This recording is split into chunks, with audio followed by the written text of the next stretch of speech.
15-20 سال پہلے کی بات ہے کہ میں کسی کام کے سلسلے میں لاہور گیا ہوا تھا۔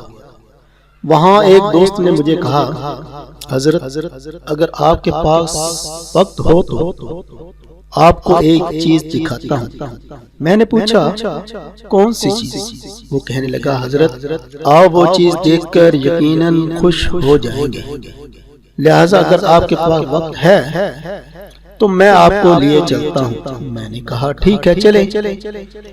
اس نے مجھے اپنی گاڑی میں بٹھا لیا اور تقریباً 10 کلومیٹر سفر کرنے کے بعد اس نے بریک لگائی۔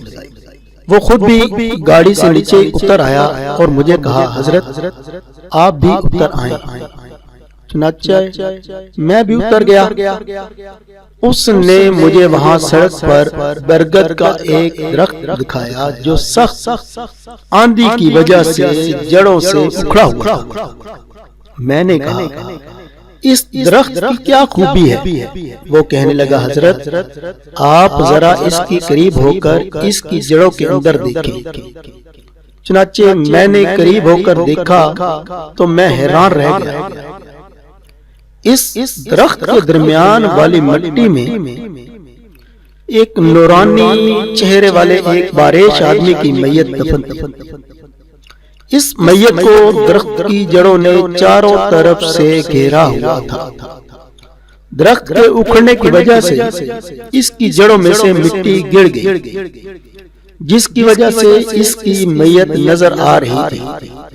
اور مزے کی بات یہ ہے کہ اس کا جسم اور کفن بالکل صحیح سلامت تھے۔ سبحان اللہ۔ بعد میں ہم نے غور کیا کہ یہ درخت تقریباً 100 سال پہلے لگایا گیا تھا۔ جوں درخت بڑھتا گیا اس کی جڑیں اس آدمی کی میت کو چاروں طرف سے گھیرتی گئی۔ معلوم نہیں کہ اس آدمی کو اس درخت کے لگنے سے کتنا پہلے دفن کیا گیا تھا۔ سبحان اللہ، سبحان اللہ۔ معزز سامعین، یہ اللہ تعالیٰ کے نیک بندے ہوتے ہیں اور ان کے یہ کمالات ہوتے ہیں کہ ان کے جسم کو اور کفن کو زمین کی مٹی خراب نہیں کر سکتی۔ نعت خان نے کیا خوب کہا تھا کہ زمین میلی نہیں ہوتی، زمن میلا نہیں ہوتا۔ زمین میلی نہیں ہوتی، زمن میلا نہیں ہوتا، محمد کے غلاموں کا کفن میلا نہیں ہوتا۔ اللہ تعالیٰ کی بارگاہ میں دعا ہے کہ اللہ تعالیٰ ہمیں بھی اپنے محبوب بندوں میں شامل فرمائے۔ آمین یا رب العالمین۔